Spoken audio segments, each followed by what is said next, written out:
Do you think you can buy and hold stocks forever? I mean, that's the dream, right? You do a lot of research at first, you buy the stock and then compound the dividend payment, you sit and relax and you enjoy your retirement.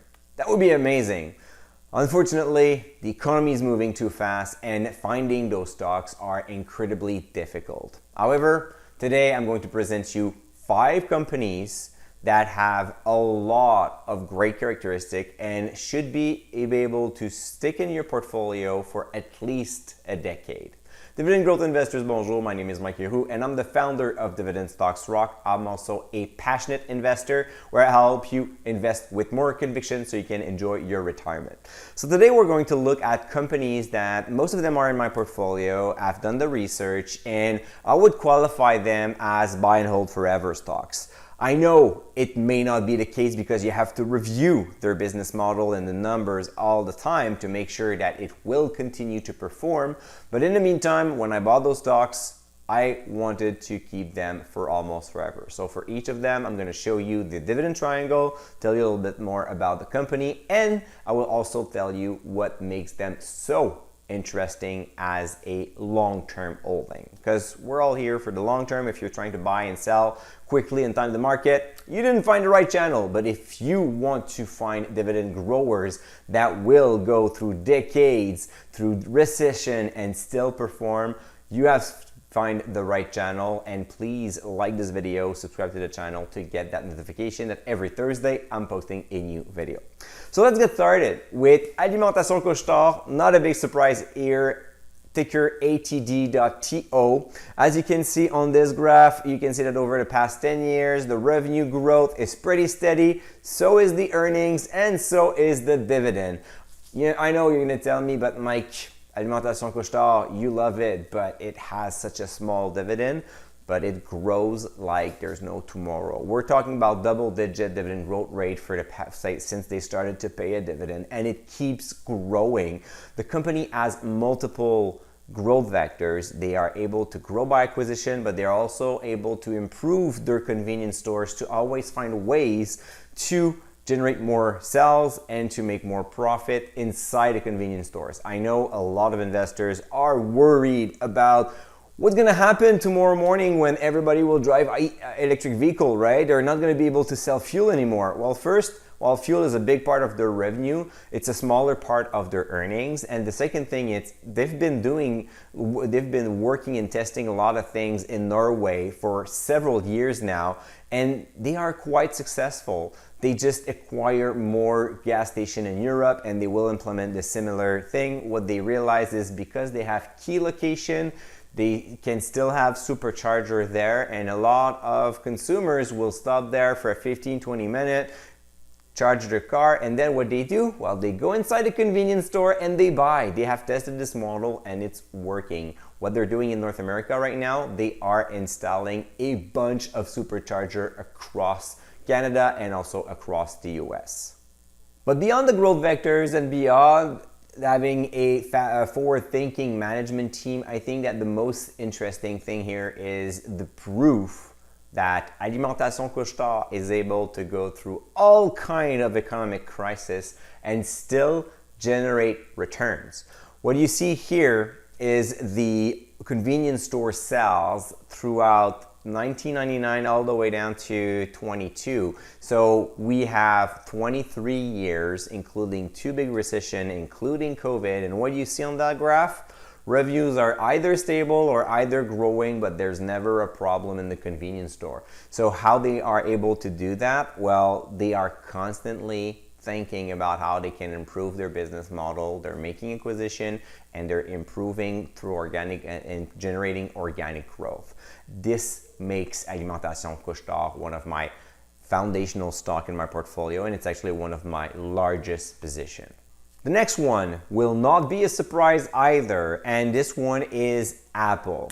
Why did I choose Apple? Well, a lot of people will tell me, Mike, that is super obvious. Everybody knows that Apple is a super performer, but yeah, I bought it in 2014 when it started to pay a dividend. And as you can see, ever since, the dividend triangle is incredible.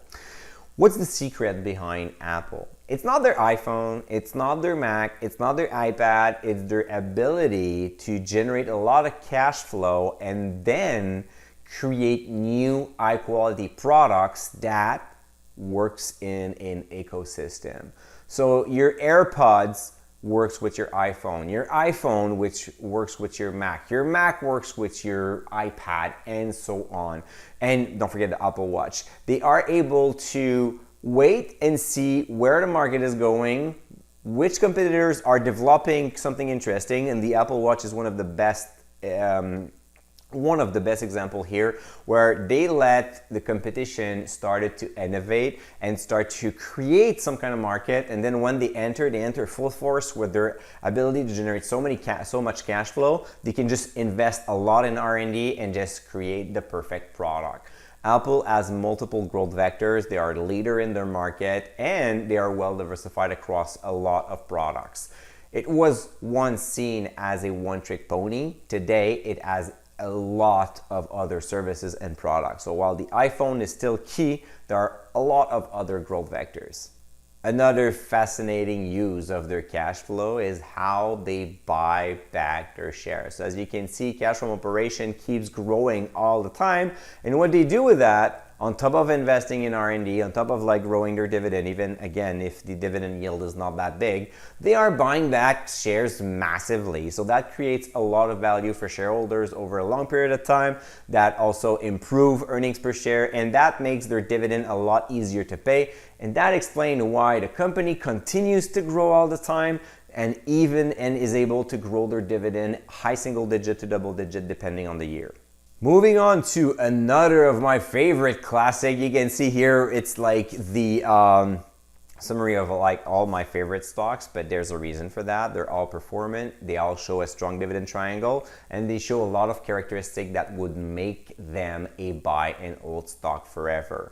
Among those characteristics, you'll have having a lot of growth vectors, having a sticky business, providing an essential product, being well diversified, showing a long dividend growth history, being a leader in the market, and benefiting from economies of scale. If you want to find more stocks that has similar characteristics, I would suggest that you start your research with the Rockstar list.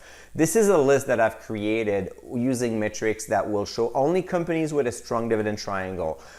When you find a company that is growing their revenue, growing their earnings, and growing their dividend over the past 5 years on a constant basis, you're already have done half the work, where you have found companies that are thriving. They have growth vectors, they might be leaders in their market, and they may be a potential to be a buy and hold stocks forever. So this simplifies your research, you save a lot of time. You just have to enter your email in the link description below. You click there, you enter your email, you download the spreadsheet, and every month I'm going to send you a new copy of that Excel spreadsheet with updated data.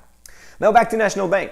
So I've done a lot of videos on that. I've talked a lot about it. You've seen the dividend triangle that is amazing. And one thing that a lot of people forget about National Bank, it's diversification. First, the company used to be all about Quebec. Now it's like half of their revenues are coming from that province. So that makes them, yes, a super regional bank, but also a bank that is diversified with businesses outside of Quebec, in Canada, and also in the US and in Cambodia. The other thing that I like, and this is one of the things that I like the most, is how they generate their revenue. As you can see, classic banking operation, personal and commercial loans and mortgages and savings accounts, they're 40% of their business. So that means that's the other 60 is generated by capital market, wealth management, by international and US businesses. So they are able to play on different playground, making sure that if their personal and commercial loans, especially in Quebec, they're not doing that great, they are still able to generate value for shareholders elsewhere. That diversification makes them very special. There's only Royal Bank that has such a wide diversification. All the other banks are heavily concentrated on specific on specific industries, and this is why I like it so much. I think this is also the reason why the bank has outperformed the big five for the past 5, 10, and 15 years. The next company is not in my portfolio, but I really like that stable and bit boring business model, and it's Procter & Gamble. So Procter & Gamble offers pretty much essential products, right? They are leaders in their market, they benefit from economies of scale, and they're wide diversified.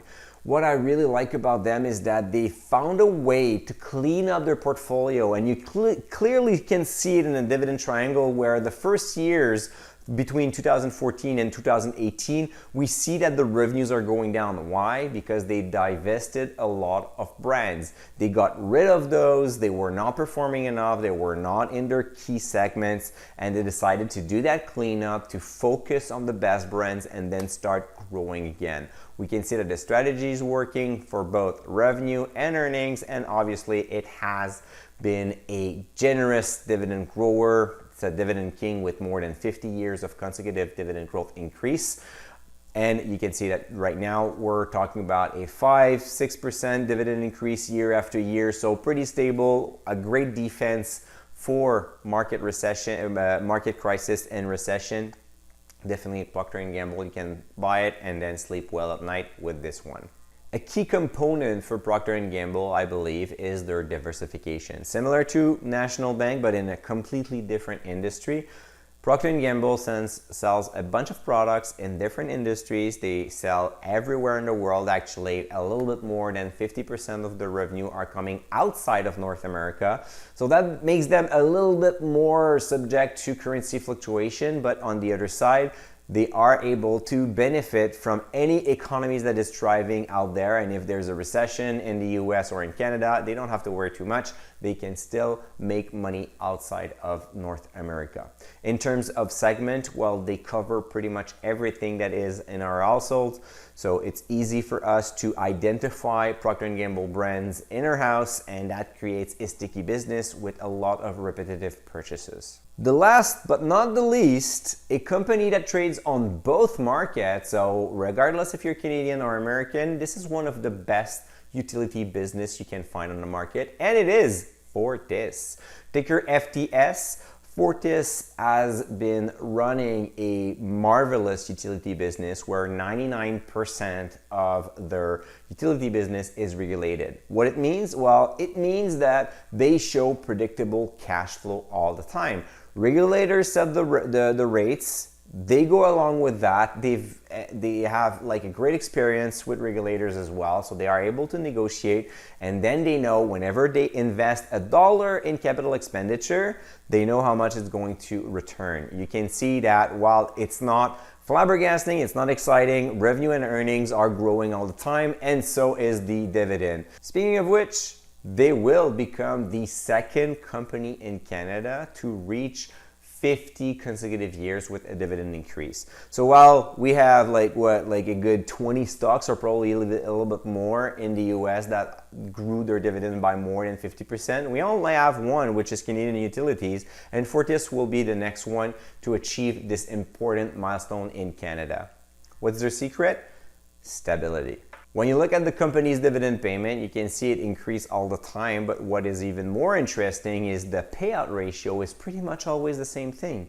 So it goes between 65 to 80, not even there, and it's quite stable while the dividend continues to increase. This is one thing that is really important because it tells you that Fortis has the ability to grow their earnings on a steady basis. If not, they would not be able to maintain the same payout ratio, but increasing their dividend every single year. So for that predictable cash flow, again, similar to Procter & Gamble, this is not a company that is super exciting, but it is a stable business. This is the type of business that whenever the market is going down and you think that the world is going to end, well, you can get reassured a little bit more thinking, well, people will need power, and Fortis provides that in their like semi-monopoly area where regulators will tell how much they can charge, but even then they are super stable, and this is what I like it.